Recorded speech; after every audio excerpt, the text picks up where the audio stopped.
iko siku hatutasikia sauti ya Mungu. Tutakuwa kwenye jeneza.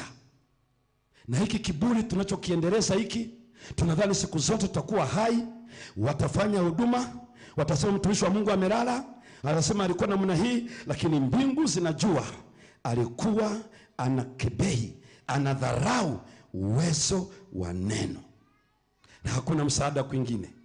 Huu mzao wa kucheza na dhambi, tunakuwa wachunchuri. Usiku tunakuwa tofauti, mchana tunakuwa tofauti. Maisha ya ujanja. Lakini tunataka tuitwe wa Kristo.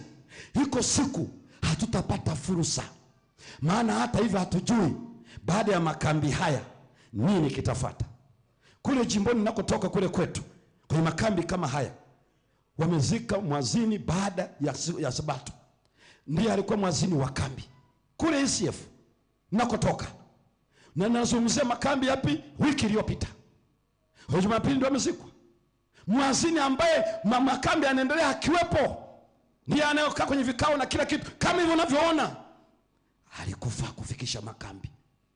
Saa nyingine tunakwenda vibaya. Nikiwa CTF kule Dodoma, nilikuwa kwenye semina na tumeenda mimi na mwenyekiti kwa ajili ya sio, tumegawanyika wakurugenzi na maofisa.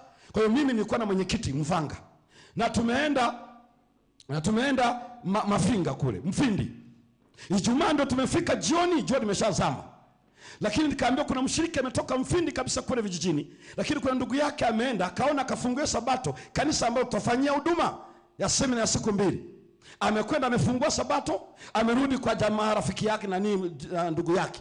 Baadaye ndugu yake akatoka kidogo, akabaki hapo kwenye makochi anaangalia TV. Mama anaandaa chakula. Usiku wa jana mama anaendelea vile, baba anarudi anamkuta amekaa. Anamsemesha hajibu. Bwana vipi, mbona uko kimya? Kuja kutamaki, peleka hospitalini. Ni kama wamemwambia mbona huyu alitoweka siku nyingi. Hivyo. Kwa hiyo maisha ya dharau ya neno la Mungu, iko siku tutapata hasara isiyopimika. Hasara isiyopimika. Maana haitakuwa kila makambi tunafanya umza. Na baadhi ya vifo vingine vinakuja ghafla. Hata hauna taarifa yoyote, hata haikuachi ujitetee, ghafla. Lakini yale maisha ya kuja mbele za Bwana kila leo tunazoea kama vile ni mjukuu na babu yake. Mungu akisema hatuogopi neno. Na Isaya, Mungu anasema Isaya 66, Mungu anakaa na wale ambao wakisikia neno mioyo yao inatetemeka. Ndio anasema Isaya 66 ile mstari wa 2 na 3. Lakini kwa nini mpaka leo yani neno likisemwa ni dharau? Nikana kuna kwamba sio neno la Bwana, la pumzi ya Bwana iliyo hai, na kumbe ndilo linalotakasa, linalofukuza dhambi, ndilo linaloumba upya. Sio mpaka wafu watoke kaburini ndipo tusadiki neno la Mungu ni kweli. Kama wenzetu walitakaswa katika neno, hatuna utakaso tofauti na huo.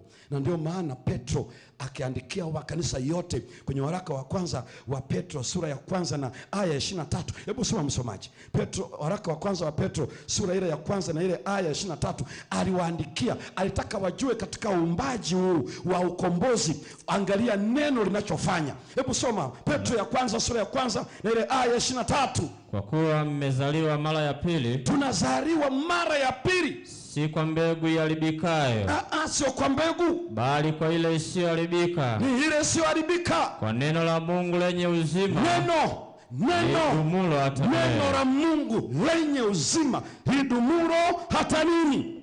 Tunazaliwa mara ya pili. Kinachotuzaa sio kliniki, sio hospitali za serikali ya Tanzania, sio wale wakunga na madaktari wapo duniani. Ile inayotupeleka theater katika operation ya sisi kuzaliwa tuingie katika ulimwengu wa roho ni neno. Bila neno hakuna uzazi, hakuna atakayeingia kwenye ufalme wake, kama tulivyoingia hapa duniani kwa mbegu inayoharibika ya baba na mama.